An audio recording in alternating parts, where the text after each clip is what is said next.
You drag yourself out of bed every morning. It's not usually just bad sleep. More often it's an ongoing tug-of-war inside you, a clash between what you want and what you think you should be, and that constant tension keeps your nervous system keyed and your energy leaking all day. That exhaustion is a message. This video will walk through concrete examples and cause and effect patterns so you can see how hidden inner conflict becomes physical fatigue and what that actually means for your daily choices. You say yes to extra work and then collapse on weekends. Agreeing out of obligation or fear of disappointing people creates a mismatch between your actions and your needs, which piles up small stresses that never get a chance to resolve and turns into a low hum of tiredness that coffee can't fix. That pattern shows where your energy is being spent. Picture staying late on a project you don't care about and then hitting back-to-back meetings the next morning. Emotional labor becomes physical burnout in a very simple, traceable way. You replay conversations in your head until dawn. When part of you wants to be seen a certain way and another part resents that performance, your brain keeps checking and rehearsing, raising stress hormones and shrinking the time your body actually spends in deep, restorative sleep. The result is sleep that feels shallow. Noticing that loop, exactly what you're replaying and why, points to small, practical shifts in boundaries and self-talk that free up real energy instead of piling on more fixes. You reach for sugar or screens instead of a nap. Those quick fixes cover the symptom while leaving the underlying conflict untouched, so the relief is brief and the crash is predictable, which keeps you searching for the next boost. Understanding the root changes the game. If you've been wondering why rest never feels enough, this piece maps clear, relatable signs and shows how small awarenesses can actually help you reclaim the energy you've been losing to inner tug-of-wars. A day in the fog, the ordinary face of exhaustion. Persistent mental fog often lingers after sleep for people carrying chronic stress. You wake up and the routine that used to take 5-minute stretches into a half hour of fumbling. Keys dropped, toothbrush in the wrong hand, coffee brewed twice. Small errors accumulate because the brain's filtering and working memory are dulled by constant activation. The more mistakes pile up, the more anxious you feel, and the fog deepens. A concrete example: you answer an email meant for your partner, or you leave the gas on while you step out for a minute, and both the error and the reaction pull you deeper into a low-level haze. The body shows its exhaustion in tiny rebellions. Standing at the sink, water runs and you watch without really drinking it. Your legs feel like they belong to someone slower. Stairs take planning that they never used to. This physical slowness is often the consequence of cumulative sleep fragmentation and emotional labor, that mismatch between rest needs and demands that keeps the sympathetic nervous system tuned up. One person first used to jog before work and now counts the weight of each footfall just to make it to the bus. Emotional depletion reveals the real inner conflict, the tug between wanting to be present and an inward pressure to conserve energy. You talk through dinner, but your responses are clipped or delayed, and your child notices and asks why you're different tonight. That small exchange can trigger guilt, which then prompts overcompensation the next day. More activity, less rest, and the pattern repeats. Decision fatigue also plays a role. After a long day of choices at work, even simple things like what to cook feel impossible, leading to takeout and a further sense of losing control. Work and relationships suffer in specific, everyday ways. Tasks take longer because attention fractures. You miss a crucial paragraph in a report or forget to attach a file to an email, and the fallout is a series of corrective interactions that drain you further. To cope, people often rely on short-term fixes, extra caffeine, longer hours, flurries of productivity, that temporarily patch the problem but increase cortisol and deepen exhaustion over time. One clear example: someone stretches the workday into the night to catch up, and then faces a morning where the fog is worse, not better. By evening, the fog thickens into autopilot, and the conflict between responsibility and self-care becomes visible to others. You smile because it's expected, but your laugh isn't full. Friends ask if you're okay and you say fine, because explaining feels like another task. Those small evasions are both cause and effect. Exhaustion makes honest engagement harder, and hiding the struggle makes it last longer. The ordinary face of this kind of tiredness is not dramatic. It is the slow erosion of clarity that reshapes days into a blurred, recurring cycle, mapping the tug-of-war, conflicting wants and values. You feel drained before the day even starts, and that low-level tug in your chest usually has two names: a want and a value pulling opposite ways.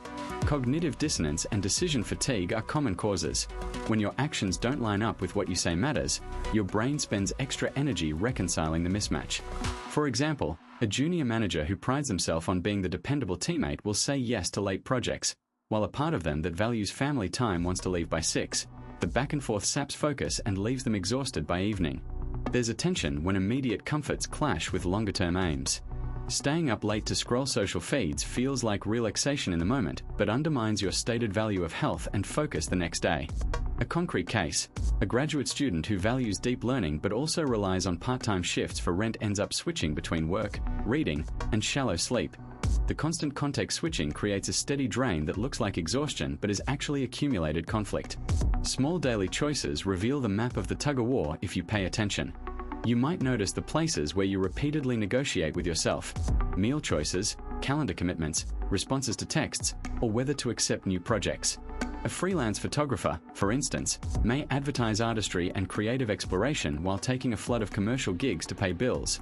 Each accepted job reduces the mental energy available for passion projects, so fatigue becomes a symptom of unresolved priorities rather than mere business. Patterns repeat across different parts of life and become predictable stresses. When values are not ranked or reconciled, every decision becomes a mini-conflict. This increases cortisol and shortens patience, which shows up as irritability, forgetting things, and poor sleep. An exhausted parent who also feels guilty about hiring childcare experiences the same internal friction as the entrepreneur who worries about stepping back from growth to preserve mental health. Both are using energy to argue internally, and that argument looks like chronic fatigue. Micro-decisions that leak energy. Mornings already feel heavy before the day begins. A closet full of clothes still leaves you standing there deciding which shirt makes you look competent, which pair of shoes will be comfortable, and whether the weather actually warrants a jacket. Those tiny choices chew into the same mental currency you need for bigger problems later, so by the time you hit the commute your decision tank is lower. Picking cereal or toast, skimming 3 emails to see which one needs a reply now, and deciding whether to bring a packed lunch or stop for food are all small moments that add up into a fatigue start. Notifications tug at attention constantly. A buzz from the phone leads to a quick check that turns into 10 minutes of scrolling, which makes returning to focused work feel like climbing uphill. Every time context switches, the brain needs to rebuild the thread of thought, and that rebuilding takes time and energy that doesn't magically reappear. People notice that the cumulative effect of those interruptions means tasks take longer and feel harder, even when the tasks themselves haven't changed. Leaving choices unresolved creates decision debt. When keys end up on a different table every night, each morning includes a hunt and a micro-decision about where to put things, and those small frictions multiply. The same goes for an inbox that requires triage every hour or a kitchen that forces on-the-spot meal decisions. That kind of drift nudges simple outcomes toward quick fixes, takeout instead of cooking, defaulting to the nearest route rather than the one that might be calmer, and those quick fixes trade short-term ease for ongoing energy leaks. Social micro-decisions are subtle but draining. Saying yes to one more after-work drink, agreeing to cover a colleague shift, or rephrasing an email to avoid conflict all feel small in the moment. The effect stacks. Social labor consumes emotional resources, leaving less capacity for solitude or creative thinking, and resentment can build when favors accumulate without reciprocation. These tiny accommodations look harmless individually, but together they reshape how much bandwidth is left for recovery. People who notice the drain often make simple adjustments without fanfare. Choosing a few go-to outfits, packing food the night before, or batching email checks removes repetitive decision points and frees attention for real problems. It's not dramatic, and it doesn't solve every kind of tiredness, but replacing repeated micro-decisions with small defaults or routine shifts where the energy goes. The result can be subtle: clearer afternoons, fewer reactive choices, and a sense that the day isn't being spent on low-value mental chores. Stories we tell ourselves and the fatigue they produce. Ruminative thought, replaying conversations and rehearsing future scenarios, often kicks in before the day starts. It keeps attention tied to old wounds and imagined threats, which leaves less cognitive bandwidth for whatever task actually sits in front of you. You feel tired on arrival.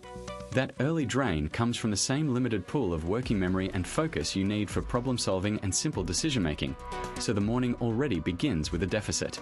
A little inner critic can sound like useful feedback, but it can also be a rulebook that never closes. When a story inside you says if it's not flawless, it's not acceptable, you check drafts a dozen times and silence falls hard on evenings you could have used for rest.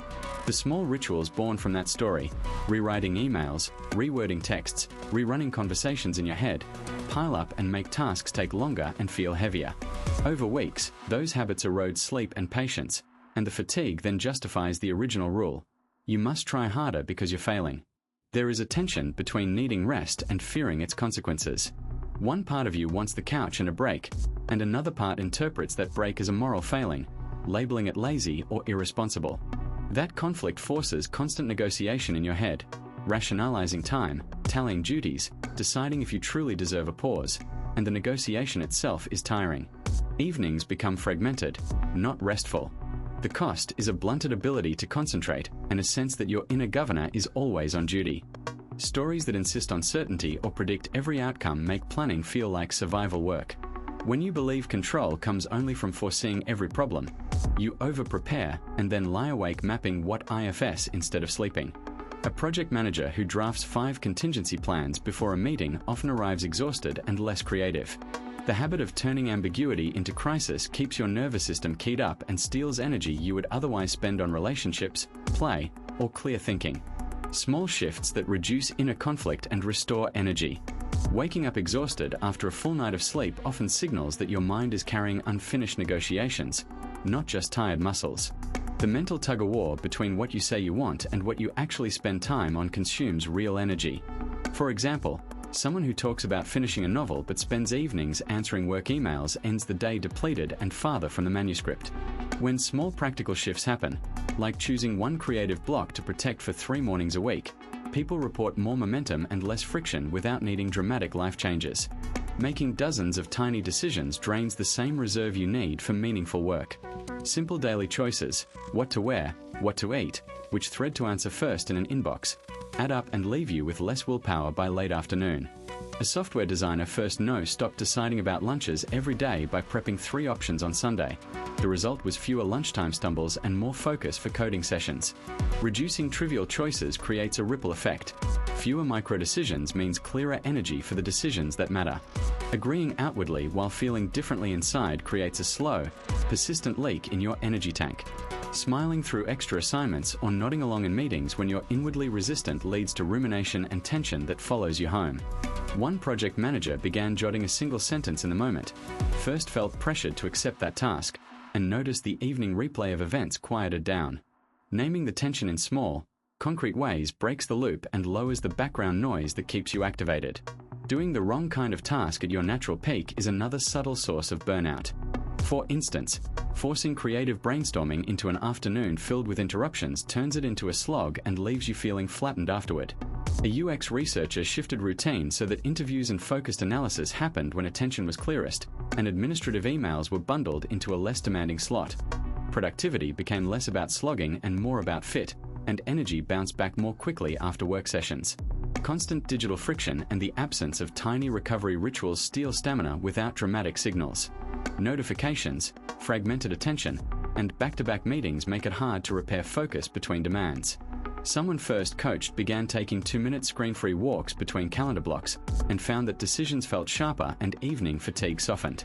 Small, repeatable pauses, a brief stretch, a rhythm of clean starts and finishes, add up, restoring energy by reducing the ongoing inner conflict that used to run in the background. You wake up already tired. That's the sign we've been circling. When your choices don't match what matters to you, your energy leaks away. Misaligned values, fuzzy boundaries, endless small decisions, emotional labor, and poor sleep routines all drain the same way, one unnoticed withdrawal after another. All of it adds up. Maybe you keep saying yes when you want to say no. Taking the extra shift, agreeing to plans that leave you depleted, doom scrolling past midnight. Those are concrete moves that tell your nervous system it has to keep working, and the result is slow burnout, foggy mornings, shorter tempers, and less joy in things that used to matter. Sometimes your body protests at 3 a.m. You replay conversations and run through what IFS, and because unresolved inner conflict feels like a live problem, your brain keeps burning fuel instead of letting you rest, so the next day feels harder even if nothing big changed. If this landed with you, that's meaningful. Small adjustments shift the energy, naming one value you want to protect, saying no once this week, trying a 10-minute wind down. These tiny moves give your system permission to stop fighting and start repairing, and over time the constant tiredness softens. If you found this helpful, you might subscribe or stick around. Next week, first I'll share a short bedside routine you can try tonight and another video on setting gentle boundaries without the guilt. Take it one small change at a time.